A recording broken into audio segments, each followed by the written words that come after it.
Okay, guys, happy Friday. So, I keep getting the question, hey, the Bug 404, what's in that brown bottle? This one is what everyone's referring to. This is just 5W30 Mobile One full synthetic engine oil. It's what I use in my Toyota. And when I have a little bit left over, I put my engine together with it. And it works good as a storage lubricant, too. People are asking, like, hey, man, I got my engine all apart. What can I use to put it together with? You can use this or your favorite two-stroke oil. It doesn't have to be Opti 2. It's just what I have on hand. It's what I use in my Husqvarna and my blowers and stuff. You can use this stuff, works great too. But the problem is, if you are going to use castor oil, put your engines together with it and then use them like as soon as possible. Don't let them sit for months, because if you do, this stuff will get sticky over time and your engines will gum up. It's fine to add to your fuel if you want a little bit extra oil content. Like, say if you have 8% and you want 12 or something for whatever reason, you can use this stuff to do that with. I think, what is it, 2.52 ounces or fluid ounces per gallon or something like that. We'll raise it 2%. But yeah, if you're going to use this stuff, engine together with it and then use it. Don't let it sit.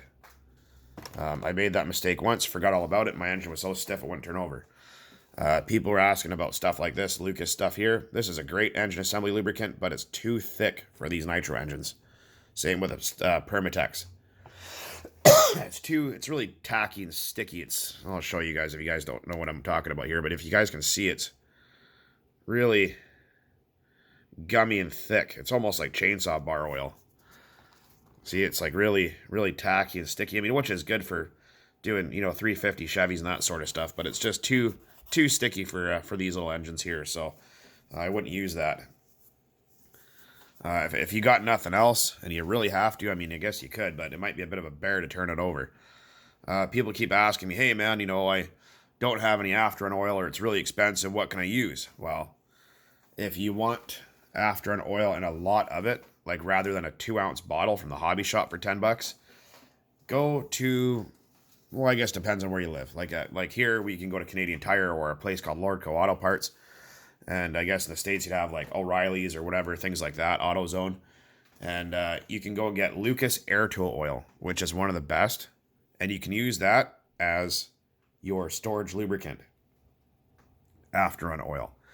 A lot of people, I think, what are their names there? They're the two guys from Slovenia that fly airplanes. I can't remember their names at the moment. But those guys use a mixture of ATF, automatic transmission fluid, and air tool oil, and they put all their engines together with it. They store their engines with it, and they've never once had a problem. That's a great mixture too, and you can get enough to make a whole 1-liter bottle for like $12. It'll last you literally a lifetime. So you can put your engine together with it, store it with it, whatever you want. But yeah, don't something here that came up a while ago where a guy had heard me say, put a dab of Astroglide on there, and it was a joke. Like, lick it before you stick it, right? So I did something like that. I said, yeah, throw a little Astroglide on there, whatever I said. And the guy actually thought I was using Astroglide, which is it's a lubricant for things that happen in the bedroom. And he went out and bought a tube of that stuff and put his engine together with it, and, well, hell broke loose, and he tried to come after me about it. And I said, well, you're stupid enough to use freaking jerkin lube there for your RC cars, man. Pull your head out of your ass. You can't be that stupid. Well, I guess you can be if you're that guy. But anyways, fuck that guy. He's an idiot. But anyways, aside from that dumbass, that doesn't matter. But there's just some options. And what's in the brown bottle? Hey, man, what's in there? I get that question almost every day. Just synthetic Mobile One 5W30. Works absolutely fine.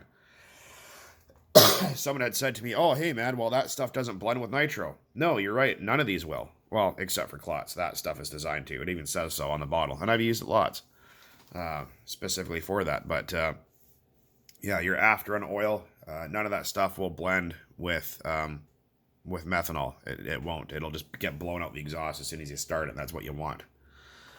But as far as that, and someone was asking me about this engine here. What was it? And what's that thing on top of it? This is actually an Irvine. It says it right there. Irvine 20 diesel from England. It's not mine, actually. It's Pilot Mark, who watches my channel. He doesn't really post a whole lot of stuff, but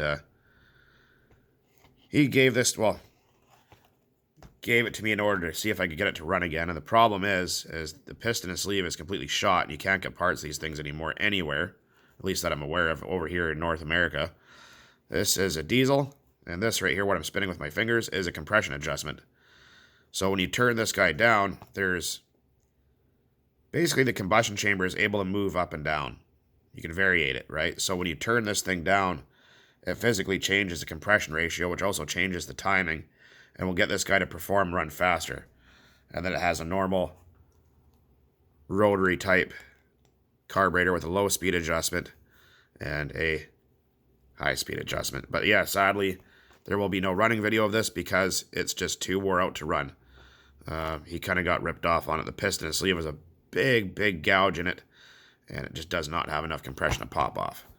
But hopefully that clears a few things up, and you guys are asking about what this stuff is and, you know, what I can put my engine together with and whatever. That's what it is. And I was showing you guys on the back. So if you look right there, 2-stroke glow engine, 4-stroke glow engine. So they got this number kind of backwards here. So 4-stroke airplane engines usually run around 18% oil. Your 2-stroke stuff, which would be like an RC car engine, you'll want to run about 10%. So on here it should say,